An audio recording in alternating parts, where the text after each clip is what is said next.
কিছুর একজন একমাত্র রব। কোরআনুল কারীম বলে আলহামদুলিল্লাহি রাব্বিল আলামিন। বলেন আল্লাহু আকবার।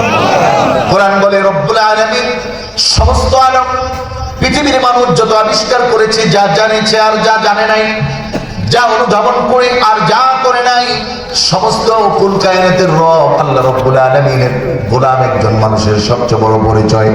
এজন্য রাসূলুল্লাহ বলেন, ও আমার সাহাবীরা রে, ও আমার উম্মতেরা রে, আমি নবীর সবচেয়ে বড় পরিচয় কি জানেননি? বলে আমি হলাম আল্লাহর গোলাম। সুবহানাল্লাহ বলেন।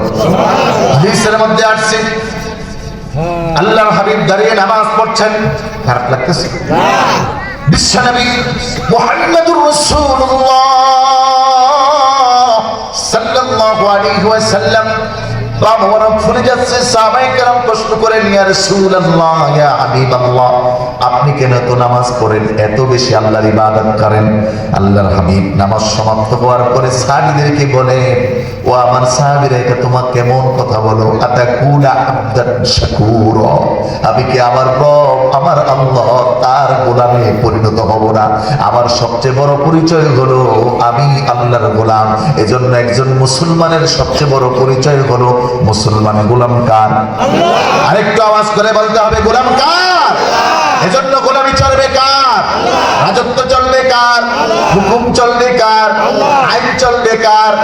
এবার বলেন, আবুল সরকার নামের যেই মানুষটা আল্লাহকে গালি দিল, তারে যদি আপনি সুমা দেন আর ভালোবাসেন, তাহলে আপনার ঈমান আছে না নাই? আরেকটু জোরে বলতে হবে, আছে না নাই? আমরা আবুল সরকারের সাথে কোনো বিরোধিতা করছি না, তবে বিরোধিতা করছি আবুল সরকারের কথায়। যারা এখন আবুল সরকারের পক্ষ নিয়ে তাকে বাঁচানোর চেষ্টা করছো, তোমরাও মুশরিক। শরীয়তের আইন বাংলার জমিনে থাকলে গদ্দার নামিয়ে দেওয়া হতো। কথা বলো। মাঠ থেকে মাসির দরদ লাগে আছে, আপনাদের এলাকায় আছে না? বলে মাঠ থেকে মাসির দরদ বেশি। এদেশে সূর্য উঠে আল্লাহু আকবারের ধ্বনিতে, সূর্য ডুবে আল্লাহু আকবারের ধ্বনিতে, মসজিদ মাদ্রাসা সব চলে আল্লাহু আকবারের ধ্বনিতে, হিন্দুর সকাল হয় আল্লাহু আকবার শুনে, খ্রিস্টানের সন্ধ্যা হয় আল্লাহু আকবার শুনে, মাদ্রাসাগুলো ওপেন হয় কোরআনের আওয়াজ আল্লাহু আকবারের শব্দে। এদেশের শাসন ক্ষমতা আসতে হলে বিসমিল্লাহর উপর ইস্তিকামাত থেকে আসতে হয়। রাষ্ট্র চালাতে হলে মুসলিমদের ভোট দিয়ে রাষ্ট্র চালাতে হয়। অতএব এই দেশে আমার রবের বিরুদ্ধাচরণ করে কাউকে ছাড় দেওয়া হবে না। সে আবুল হোক আর বাউল হোক আর ফাউল হোক আর নেতা হোক আর নেত্রী হোক, কোনো ছাড় দেওয়া হবে না, হবে না, হবে না। কথা বলা। সম্মানিত হাজিরিন, এটা ঈমানের দাবি। কারণ যেই মানুষটা রবের গোলাম হয়, ওই মানুষটার কাছে জীবনের সব কিছু তুচ্ছ হয়ে যায়। রাসূলুল্লাহর কাছে নেওয়া হলো, ও মুহাম্মদ ইবনে আব্দুল্লাহ, তুমি কি চাও? তোমার কি দরকার? মক্কার সব ক্ষমতা তোমাকে দেব, সুন্দরী নারীটা তোমাকে দেব, সবচেয়ে টাকা পয়সার মালিক বানিয়ে দিব। শর্ত হলো একটা, তুমি আল্লাহর নামটা ছেড়ে দাও। আল্লাহর হাবিব বিশ্বনবী মুহাম্মদুর রাসূলুল্লাহ বলেন, আরে ও মক্কার মানুষেরা, তোমরা তো বুঝো না, কারণ আমি আমার জীবনের সব ছেড়ে দিতে পারি, কিন্তু আমার রব আল্লাহ, তাকে আমি ছাড়তে পারি না। বলো ঠিক কিনা? এজন্য কোরআন বলে, ইন্নাল্লাযীনা ক্বালু রাব্বুনাল্লাহু সুম্মা ইসতাকামু তাতানাজ্জালু আলাইহিমুল মালাঈকা আল্লা তাখাফু ওয়া লা তাহজানু ওয়া আবশিরু বিল জান্নাতিল্লাতী কুনতুম তুআদুন। যারা প্রকৃত ঈমানদার হবে, যারা আল্লাহর গোলামে পরিণত হবে, তাদের জবানে থাকবে আল্লাহর নাম। যত বিপদ আসুক, মুসিবত আসুক, ঘর ভাঙবে, চাকরি যাবে, ব্যবসা ভাঙা হবে, সব কিছু করা হবে, মামলা হবে, হামলা হবে, মোকদ্দমা হবে, সব তসতস করে দেবে, কিন্তু ওই মুমিনের জবান থেকে এই শব্দ যাবে না। ওই মুমিনের জবানে থাকবে ক্বালু রাব্বুনাল্লাহ, আমাদের রব আল্লাহ। আর আল্লাহ রব্বুল আলামিন বলে এই লেভেলের যারা গোলাম হয়ে যাবে ওই গোলামদের জন্য 13টা গুণ আমি বৈশিষ্ট্য বলে দিলাম। এই 13 গুণে গুণান্বিত যেই মানুষ ওই মানুষটাকে আমি আল্লাহ বলতেছি ও আমার বান্দা। সুবহানাল্লাহ।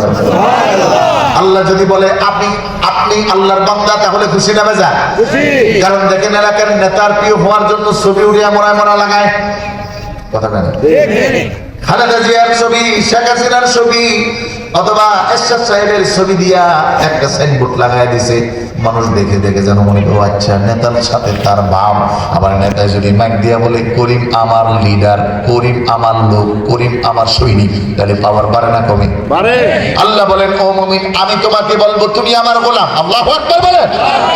রব বললেন ওয়া ইবাদুর রহমান, আমি আল্লাহ স্বীকৃতি দিচ্ছি, সার্টিফিকেট দিচ্ছি তুমি আমার গোলাম। তবে এই গোলাম হওয়ার জন্য শর্ত হলো 13টা। কয়টা?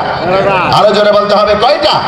1 নাম্বার শর্ত আল্লাহ বলছেন খাতাবাহুল জাহিলুনা ক্বালু সালামা। জবান খুলে উঁচু আওয়াজে বলেন আল্লাহু আকবার। আল্লাহ রাব্বুল আলামিন বলেন ওয়া ইবাদুর রহমান। ভালো করে বুঝো, এখানে সামান্য একটু ব্যাখ্যা আমি আপনাকে শোনাচ্ছি। এই আব্দুল আমরা যে আল্লাহর গোলাম হব এটা হলো 2 প্রকার। কয় প্রকার? পৃথিবীতে যেই মানুষ আল্লাহকে মানে সেও আল্লাহর গোলাম, যে মানে না সেও আল্লাহর গোলাম। ইহুদি নাসারা বৌদ্ধ খ্রিস্টান তারা মানে যে আল্লাহ আছে কিন্তু আরো আছে, একজন না। কথা বুঝেন না? কি মানে? যে আছে আরো আছে, লোক একজনে পারে না সব। নাউজুবিল্লাহ। কিন্তু আল্লাহ রাব্বুল আলামিন বলে না এটা এক প্রকার গোলাম, কিন্তু প্রকৃত গোলাম না। প্রকৃত গোলাম হলো যে মুমিনরা এক আল্লাহকে আল্লাহ হিসেবে মানে সমস্ত ক্ষমতার উৎস কে? আল্লাহ।